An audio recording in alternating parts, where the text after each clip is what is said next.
roll! That's all we got.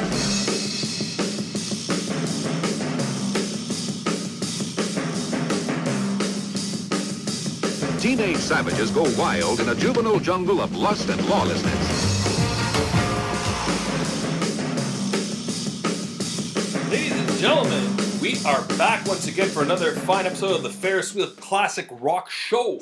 I am your host, co-creator, and co-conspirator, and the king of all kings, Ferris Kennedy. Lord, no.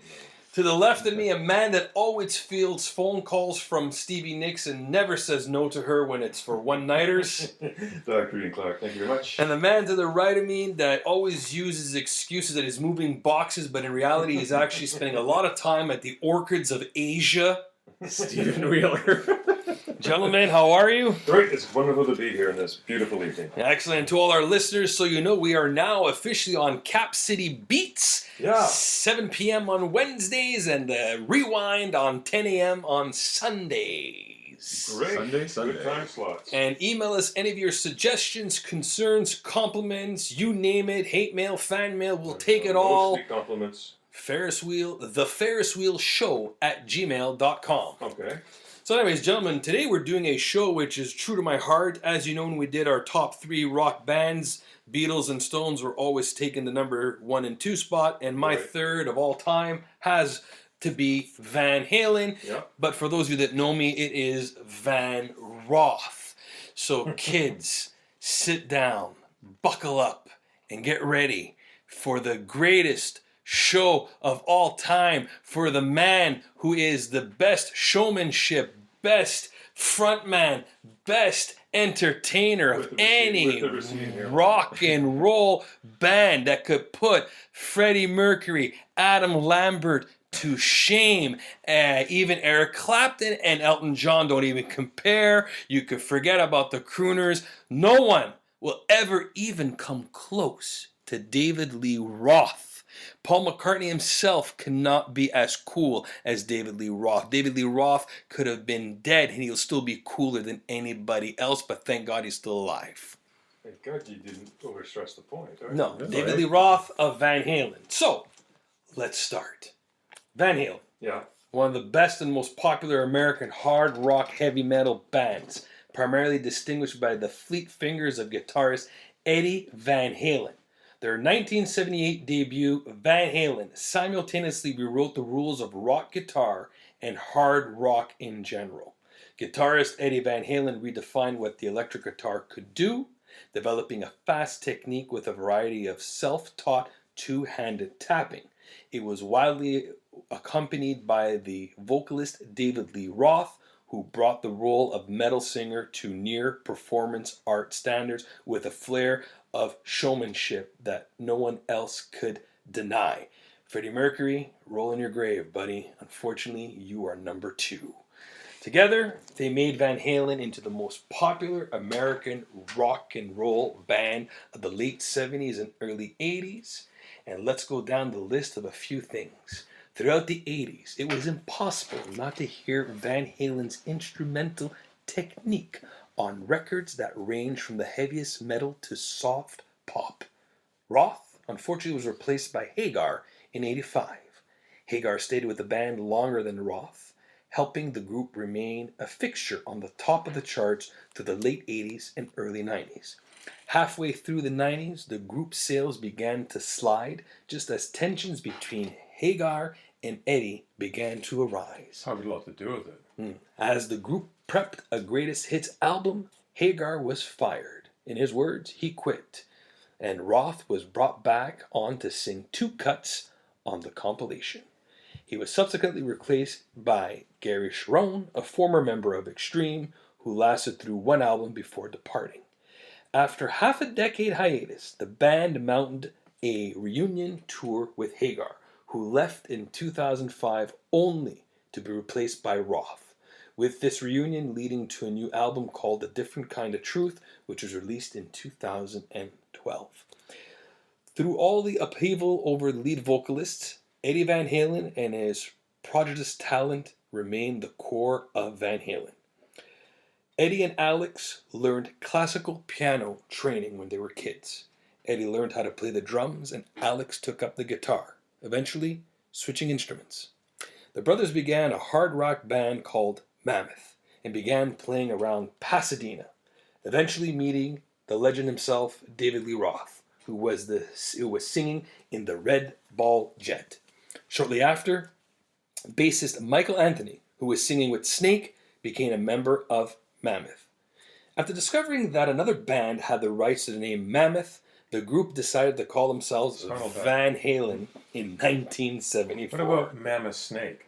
They could have called that. Well, they actually rejected a name called Rat Salad. What about Rat's Ass? Well, it wasn't no good either. Right? No. Ian, you know the guy named Chaim? Oh, yeah. He's a very gentle soul. That's right. So 1977, Kiss Gene Simmons financed a demo recording session for Van Halen after seeing them at the Starwood Club. On the strength of Simmons' recommendation, Mo Austin and Ted Templeman signed Van Halen to Warner Brothers, releasing the band's debut album the following year. Okay. Van Halen became a hit due to strong word of mouth, constant touring, and support from AOR Radio. Within 3 months, the album had gone gold, and 5 months later it went platinum. It would eventually sell over 6 million copies, thanks to the album rock staples You Really Got Me, Jamie's Crying, and Running with the Devil. Van Halen 2 was released in 1979. It continued the band's success as Dance the Night Away became their first top 20 single. Women and Children First was released in 1980, didn't have any charting singles, but was a success on the album charts, reaching number 6. The band supported the album with their first headlining international arena tour and were quickly on their way to being superstars. Released in 1981, Fair Warning wasn't quite as popular as their previous records, yet it still peaked at number 6. Diver Down, released in 1982, was a huge hit, spawning a number 12 cover of Roy Orbison's Oh Pretty Woman. And that song actually reached number 3 on the charts. Okay. While all their previous albums were successful, Van Halen didn't become superstars until 1984, when their album 1984 became an across-the-board smash, released on New Year's Day in 1984. 84, okay. And it rocketed to the number 2 on the strength of the number 1 single, Jump. Like many songs on the album, Jump was driven by Eddie's new synthesizer. And while Roth was initially reluctant to use electronics, the expansion of the group's sound was widely praised. Throughout 1984, Van Halen gained steam as I'll Wait and Panama became top 15 singles, and Hot for Teacher became a radio and MTV staple. Though many critics suspected Hagar wouldn't be able to sustain Van Halen's remarkable success, his first album with the band, 1986's 5150, was a huge hit, reaching number 1 and spawning the hit singles Why Can't This Be Love, Dreams, and Love Walks In. Released in 1988, OU 812 was just as successful, earning stronger reviews than its predecessor and generating the hits When It's Love and Finish What You Started. For Unlawful Carnal Knowledge, released in 1991, was another number 1 hit, partially due to the hit MTV video for Right Now. Van Halen followed the album with their first live record, the double album Van Halen Live, Right Here, Right Now. And I don't know how you say it in English, but it had on the cover, Le Sacré-Cœur.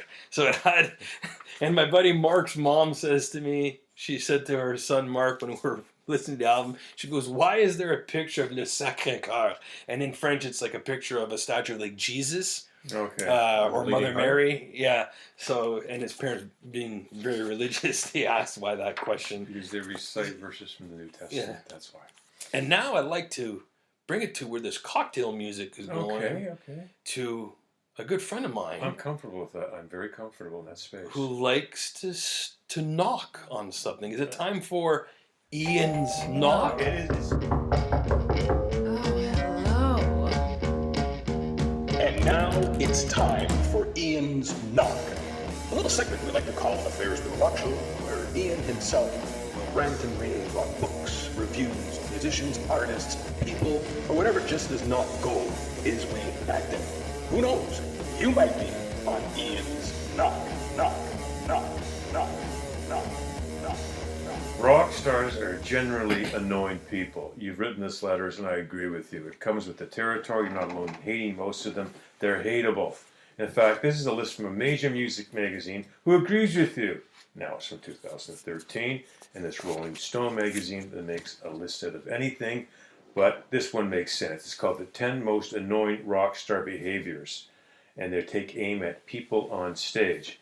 Let's get into it. Number 1, show up ridiculously late. You know, they say that rock stars are on accounts. That's true. They don't have to be precise about everything. But, you know, in one case, like Lauryn Hill had them waiting for, 2 or 3 hours. And Guns N' Roses were notorious in their heyday for being like 4 hours after the ticket time. I think that actually started a riot in Montreal back in the day. 93. Congratulations. What a bunch of boneheads. Because they went on for half an hour. Axl Rose went on, told everyone to F off, gave the finger, and peaced out. Wow, what a perform, what a pro. Good stuff. You know what I mean? Here's more of my money. Number 2, exclude key members. Yeah, Bill, it's true. The point here is Christian McVie. And she came back, but she quit Fleetwood Mac. Bill Wyman never went back to the Stones. It can be infuriating when people show up in a band and the original members aren't there and they fake it. Like Don Felder, who wrote Hotel California, gets booted out and kept out of the Eagles, even with their Hall of Fame appearance. It's just so stupid. But one of the worst is Kiss, of course, our buddy Gene Simmons, who cut Peter Criss and Ace Frehley, and he had new guys dress up in the old makeup. But, okay, he's a genius, I admit it, for making money. But in terms of rock, it's just bizarre. Number 3, play too much from a new album. You know, it really, how many concerts have you been to and they start playing all their new stuff and it just dies off? Not just because it makes kind of inferior music, but if you don't know the song, you can't sing along. Live performance is often about singing along, clapping, stomping your feet, whatever. Now, on the other side of that, number 4, only perform your hits. And the guy from Rolling Stone makes a point, quote, Tom Petty fell into this rut for much of the 2000s. He has enough songs to fill out an arena, but that doesn't guarantee, and that guarantees rather that they'll come back 2 years later, but it gets tarred pretty quickly. Now, Petty himself wised up on his recent theater tour. Number 5, play anything resembling a medley. Yeah, medleys were overdone. They were really big in the late 60s and the 70s, but it's annoying when you hear 30 seconds of your favorite song and then they cut into another song. Prince did it all the time. You can see a concert he gave in England, in London, I think, and it's super annoying.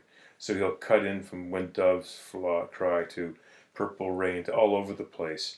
He can do it because he's Prince, but it's still annoying, and it's not why you want to see a concert. Number 6, ignore the music of your beloved former band.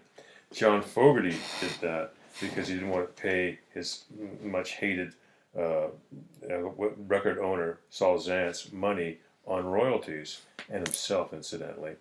So you get that all the time. You have to, Paul McCartney quit the Beatles and started to tour. He wouldn't play Beatles songs. Number 7, play perverse arrangements of your songs. Bob Dylan is the most guilty. I mean, listen to Live at Book It On. He's just doing reggae versions of these old folk songs. It's really hairy. Number 8, never vary the set list.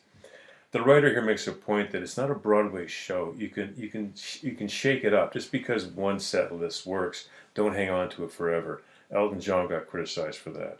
Number 9, solo. Don't do solos if you aren't Neil Peart, Ginger Baker, or Eric Clapton. Joey Kramer took a drum solo often in Aerosmith, and he scared people. It's not worth it unless you're outstanding.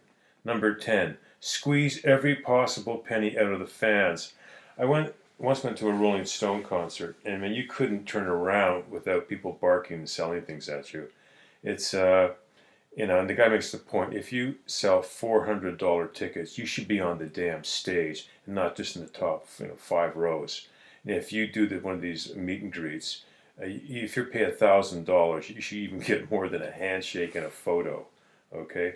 And don't moan about scalping because paperless tickets are coming in. This isn't just an idealistic position.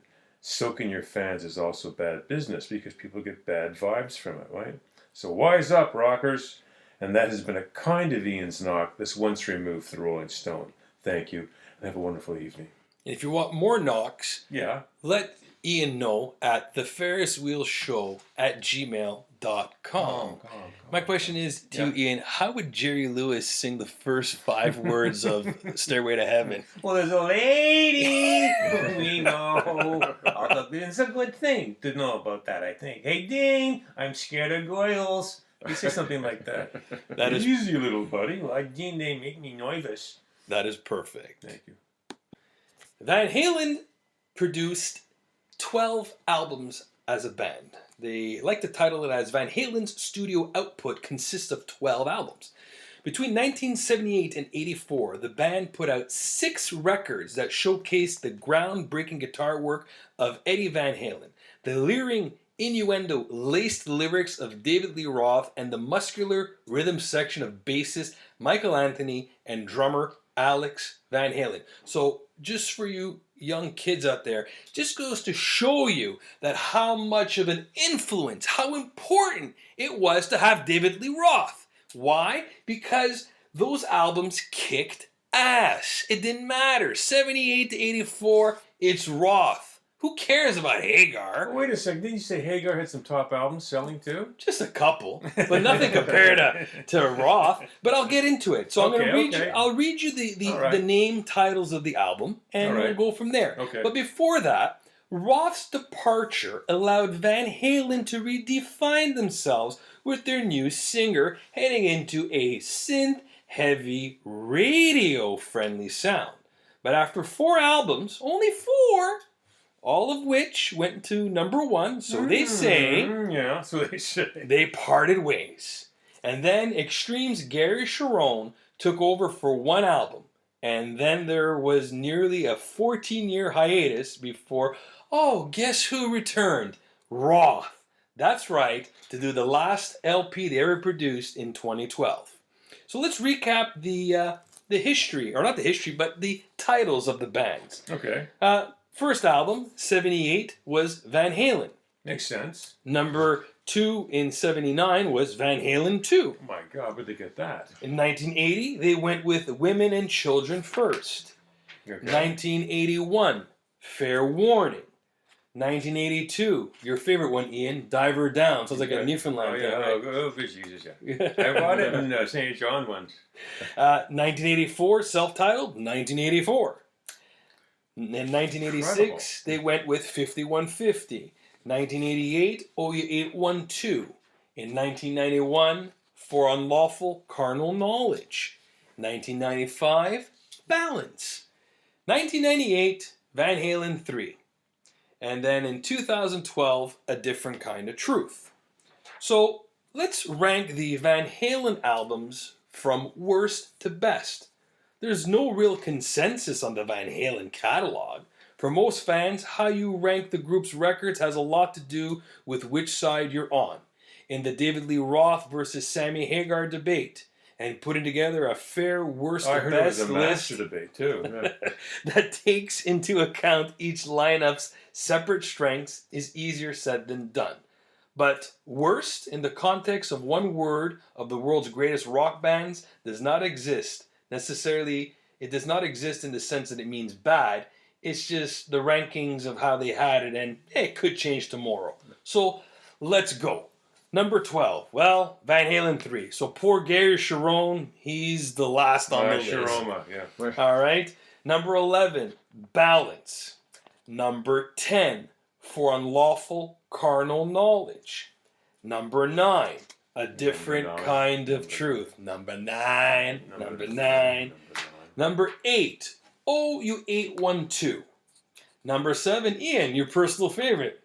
Diver Down. Diver Okay. Down. Number 6, 5150. So before we get into the top 5, I want to emphasize to our listeners that now we're entering the Roth era. Anything having to do with Roth is in the top 5. It doesn't matter. It doesn't matter what I say. It's what the statistics are telling you. The facts are right here. So, number 5, Van Halen 2. Number 4, Women and Children First. Number 3, Fair Warning. Number 2, 1984. And number 1, the debut album, which is Van Halen. Okay. You like that? I love it. So now let's go with the top 10 Van Halen songs with Sammy Hagar, a.k.a. Van Hagar. All right, so number 10, Cabo Wabo, which is from OU812. And I believe you said he had a bar he founded a vodka company, which he sold, I think, for $60 million a little while ago, called Cabo Wabo, yeah. So he's doing all right. He's not hurting. Number 9, When It's Love, from the OU812 album. Number 8, Top of the World, from the For Unlawful Carnal Knowledge. Top of the world, man. Number 7, Love Walks In, from 5150. Number 6, Pound Cake, from For Unlawful Carnal Knowledge. Okay. Number 5, The Best of Both Worlds. Number 4, let me rephrase that. Number 5 actually is from the 5150, Best of Both Worlds. Number 4, Finish What You Started, from the OU812. Finish what you started. From the 5150 album, which is number 3, Why Can't This Be Love?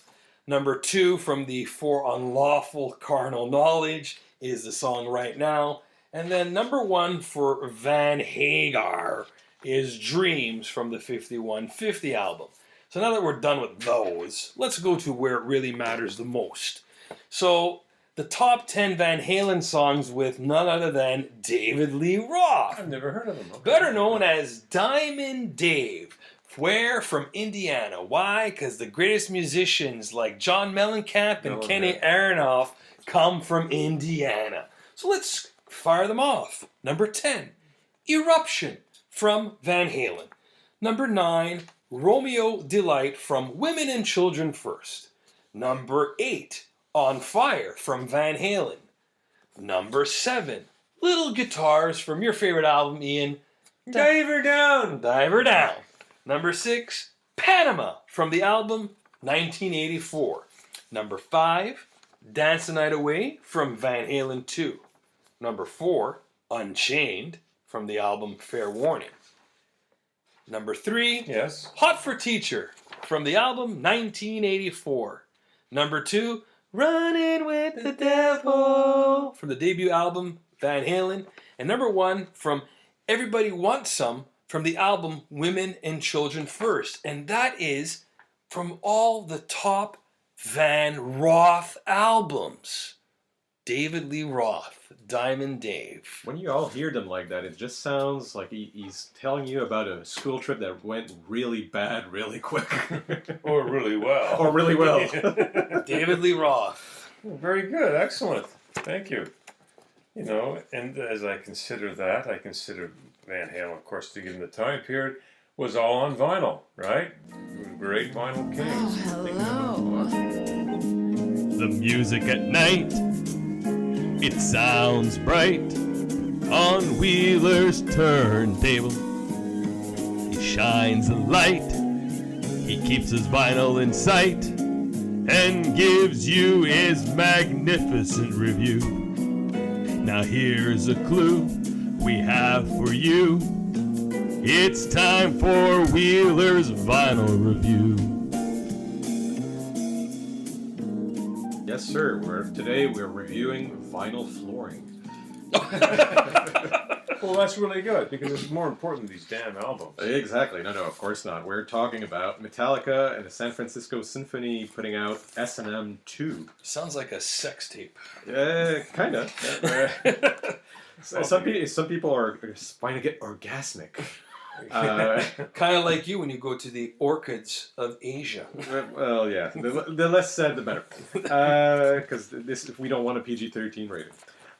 So the general feeling was on September 6, 2019, which was a Friday for those of you who are into those kinds of details, that there was something happening at the Chase Center that was going to be historic. And this is because it was the hometown heroes, Metallica, reuniting after 20 years with the San Francisco Symphony and producing yet another amazing album. If we could call it metal classical fusion, I don't know if it's if there's a category for it. MCF? MICF? MICF. MICF! This is actually a very interesting set because it opens up with the symphony orchestra going through the Ecstasy of Gold by Morricone, the great soundtrack composer, before going into the classics of Metallica's catalog, starting with the Call of Cthulhu, and they just go on, and it's a really interesting mix because you have things like some Prokofiev symphony, which is kind of the heavy metal of It's bizarre. It works. But it's so bizarre it works. And of course, for those of you who are Metallica fan, you cannot have these kinds of album without Master of Puppets. Nothing else matters. And of course, the Ode to Nightmares, Enter Sandman. And it's one of those times where, like the doctor said, it's so weird it works. Yeah, it's bizarre. Enter Sandman beside Prokofiev. Okay, that might work. I don't know. No, That's exactly. probably, but that's their best album though. It's a black album. It's just Exactly. called Metallica. Everyone refers to the black album. It's not even called the black album. It's just Metallica. Exactly. So, what I can say about this album is, from a performance standpoint, it is amazing. It is an 8 out of 10 from a performance standpoint. Okay. All the guys from Metallica are in really good shape. The San Francisco Symphony is one of the best orchestras in the world, so it actually produces something really interesting. Where the problems start is the Chase Center. Chase Center is one of those places that was created for sports. So it is one of those places where it's really great to mass huge amounts of people. Yeah. But when it comes to acoustics, not so bad, not so great. I mean, there's a reason why Pavarotti got lapidated towards the end of his career when he did arena tours. Arenas don't sound that great, especially for classical music. A little too much echo. It's a hard surface. But that being said, for this 4-album set, it is 4 albums. it's a 4-album set. Wow. I think it's 2 CDs though. But Doesn't matter. It's like 8 vinyls. That's a lot of music. This is 2 shows you said? yeah, it's the best of 2 shows. That's a marathon. Originally, it was supposed to be only the September 6th show. It was so successful, I think they sold out within hours or even minutes. And so they had to do an encore, and the recording is actually a best of those 2 nights. And you feel the energy from the public. People are really getting into it. And there's even a 16-page booklet that includes additional context. The vinyl itself is immaculate, at least in most copies, which is starting to be a serious problem with a lot of albums out there, but this is not the case. What do you mean immaculate? Like it's depressing? Depressing is immaculate in the sense that it's not dirty. There's more and more of a problem. I know the last Ozzy Osbourne, almost every copy was dirty or wobbly, and they had a lot of issues. So I'm lucky then, because mine was a UK pressing when I got mine of The Ordinary Man. Exactly. Yeah. But the US pressings had a lot of problems. I got lucky, yeah. So this is not the case here. It sounds really good. I mean, the sound itself, if you are very anal about these types of things, it is not, of course, the same as a studio album. That being said, if you get a good copy, and if you understand the limitations of the medium, it is a good album. And if you're a metal fan, vinyl, seriously, you have to try it at least once, because the bass on a vinyl, there's just something magic about it. Although, as Kennedy here will attest, there is a slight physical limitation with vinyl. For example, if you listen to AC/DC at, what were you listening to, at like 13 on the knob or 20? Like, with the it was the Thunderstruck album, Razor's Edge album. When it came to Thunderstruck, I made my record player jump because so what? Who cares? Whatever. I did it on purpose to test it, and Yeah, just to prove a point. No, that's why you have to move your speakers out in your front lawn. Front, Yeah, exactly. that's pretty well. It Yeah. won't skip, and your neighbors will enjoy your music. Well, that's it. But that's the thing, though. Yeah, it does skip. You get in certain albums, they're loud, and metal is no exception. Shouldn't exactly. So this is one of those albums. If you like metal, if you like classical, or if you like both, there is something on there for everyone, and it works. It, as weird as it is, it works. Okay, excellent. That's excellent. Very And you know what? interesting. It doesn't surprise me that Metallica sells out because No. they're one of those unique metal bands. I find that when they came out, I think was 85 or 86. Yeah. They just went. You know, they released stuff like Master of Puppets. That album has got some few songs that are long, but at the end of the day, like they're popular, and I think they took metal in a more likable stage, if that's even possible. Yeah, that's the way of putting it. Yeah, they were reliable. One of those reliable bands, like AC/DC. You know what you're getting. You're not going to say, wow, where did this come from? No, you kind of know what you're getting. You've been speaking about Van Halen. Van Halen was never that way. They weren't totally stable. Like they did introduce organs and electric piano. What the hell's going on? It wasn't just Eddie playing Ear-ruption for 10 minutes. They introduced stuff, so they were unpredictable. Some bands just it's coming down the pipe, and they often do. They have long careers, right? And you could tell which bands had some drug issues, and which ones don't. Yeah. As a friend of mine went to high school with, and he always wrote on his sneakers with a white part, he had wrote Metallica on one side and Skid Row on the other. And I asked him, I said, Elder, why do you have that? He goes, these are two bands that I know for a fact that don't do drugs and drink booze all day. So Skid Row is one of those bands that actually were known for being clean, and hence with Metallica.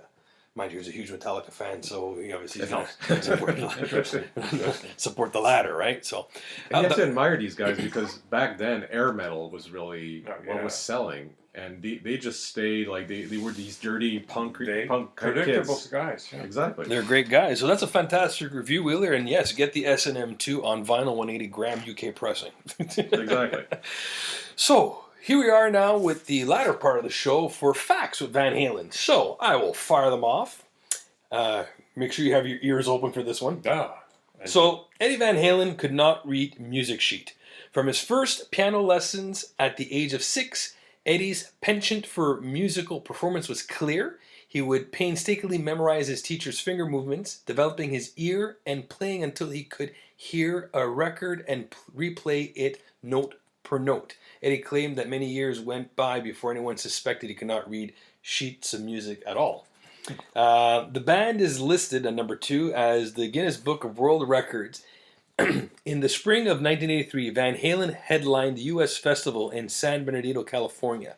They performed on Heavy Metal Day for the stratospheric fee of $1.5 million.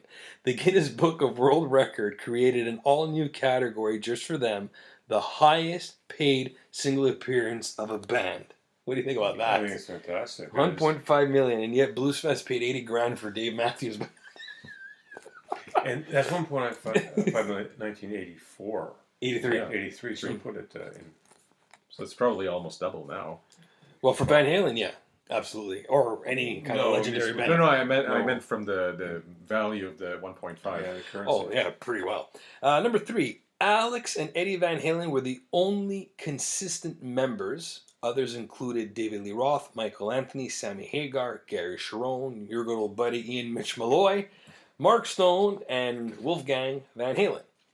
Number 4, they have not always been known as Van Halen. Starting out as the Broken Combs, they later became the Space Brothers, the Trojan Rubber Company, and then Genesis. Upon finding out the latter name was already taken, they changed their name yet again to Mammoth. Finally, in 1974, the band officially landed on Van Halen, although both Daddy Longlegs and Van Hagar were also considered. Gene Simmons produced the band's first demo tape. Go figure that one out. Yeah, it's just bizarre. Again, it's not an album, it's a demo tape. Number 6, Eddie Van Halen started off as a drummer. When the brothers started out together in the 60s, Eddie played the drums while Alex was on guitar. But he found he couldn't play Ear-ruption on the snare, so... And Eddie only suggested they switch instruments after he found out his older brother had been secretly playing his drum set while he was at work. Son of a 1984 went platinum 5 times after 1 year being released. Stylized as 1984 in Roman numerals, Van Halen's 6th studio album garnered national praise. It was David Lee Roth's last album with the band until 2012. And you kind of had a feeling when he was on Letterman talking about his solo career, and it just, Time to go? bickering was going, Yeah, I know. Number 8, David Lee Roth left the band to make a movie. Roth's departure from Van Halen was partly so that he could take a stab at the movie business. CBS Studios reportedly gave the musician $10 million to write, direct, and star in Crazy from the Heat. I thought it was the Magic Christian 2. Yeah, really. That's nicely put. That's right, a film that shared the name with Roth's debut solo album. Unfortunately, the project folded. The album, 5150, was named after a police code based on the California Welfare and Institution Code 5150, which refers to a mentally disturbed person. Number 10, a college student was expelled for writing an essay on Hot for Teacher. In 2011, Oakland University student Joseph Corlett penned a thesis about his professor based on the racy song. When the school acted, 56-year-old Corlett sued them for $2.2 million, claiming they violated his rights to free speech. No, sense of humor. Number 11, Sammy Hagar wanted to name the 9th album The F Word, wanted to address America's hot button issue of the time. So censorship was not in his... Yeah, either was really intellect. And the cover would have been a middle finger, probably. Probably.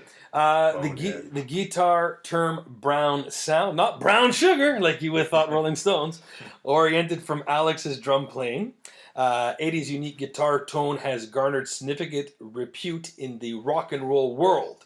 In one interview, he said his goal was to sound like Alex's snare, warm, big, majestic, and brown. This description clicked with the guitar players, and the term is widely used today. Number 13, to generate the intro to Pound Cake, Eddie had held a power drill to his guitar pickup.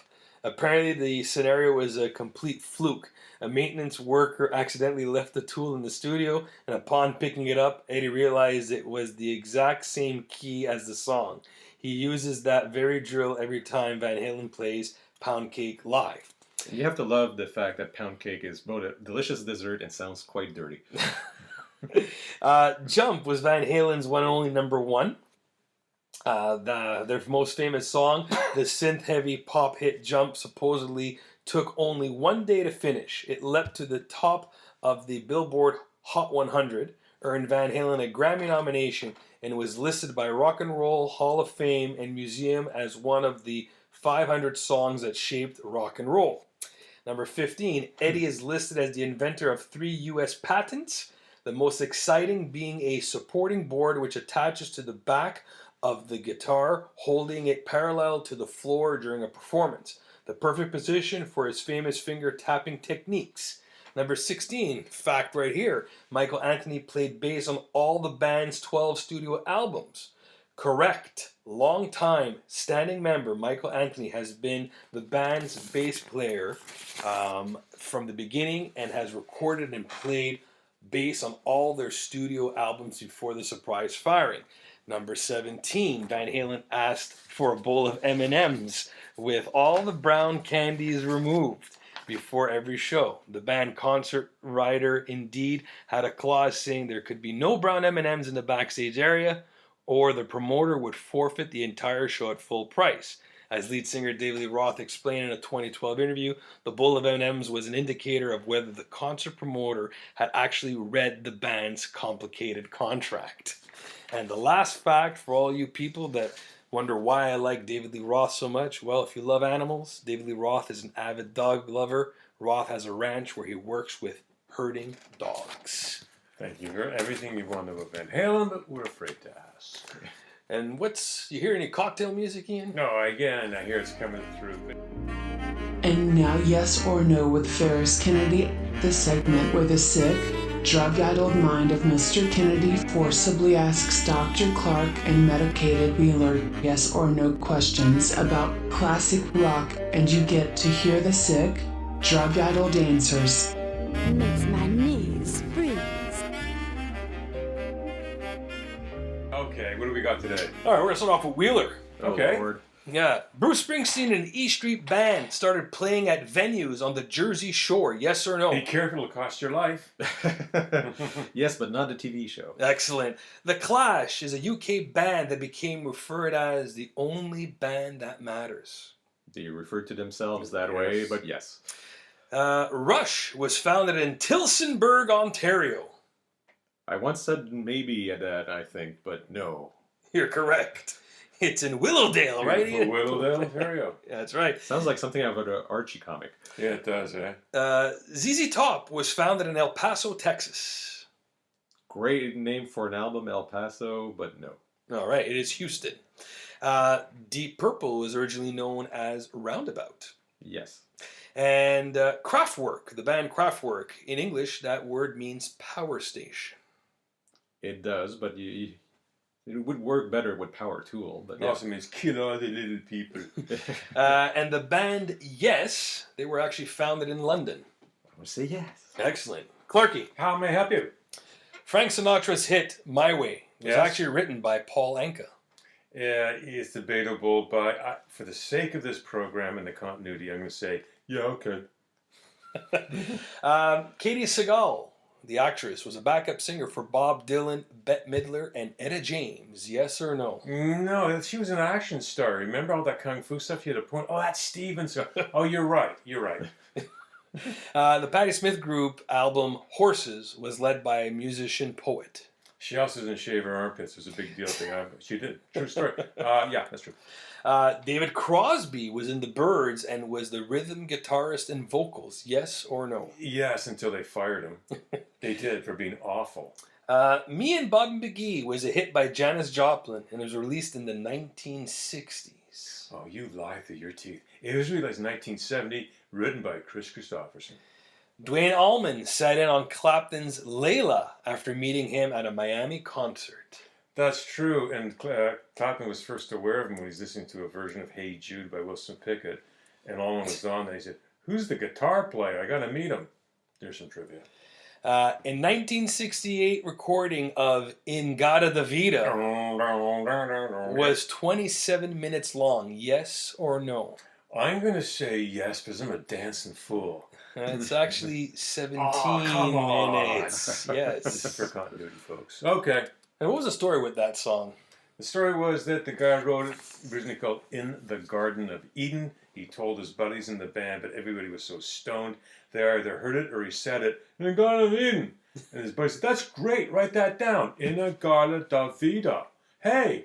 That's why it makes no sense. In the Garden da Vida, baby, I love you. Nothing. Nonsense song. That's all I have for yes or no. That's beautiful. Thanks very much. And that's all the time we have today. So thank you for tuning in for the life and times of David Lee Roth on this podcast. And Van Halen, too. Oh yeah, Van Halen also. Oh, but yeah, he's in there. On it's the David Lee Biography Roth channel. on the Biography channel. But please do find us at capcitybeats.com. We are streaming there on Wednesdays at 7 p.m. and the Rewind Sundays at 10 a.m. Excellent. Please email us any suggestions at theferriswheelshow@gmail.com. Follow us on Twitter, Instagram, and Facebook under the Ferris Wheel Classic Rock Show. So signing off to the right of me, Stephen Wheeler. to the left of me, Dr. Ian Clark, and And you are? Ferris Kennedy. Okay. Good night. Good night.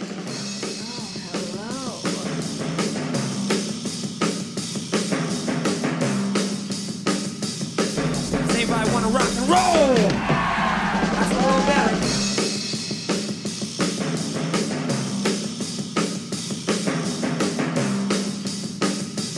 Teenage savages go wild in a juvenile jungle of lust and lawlessness.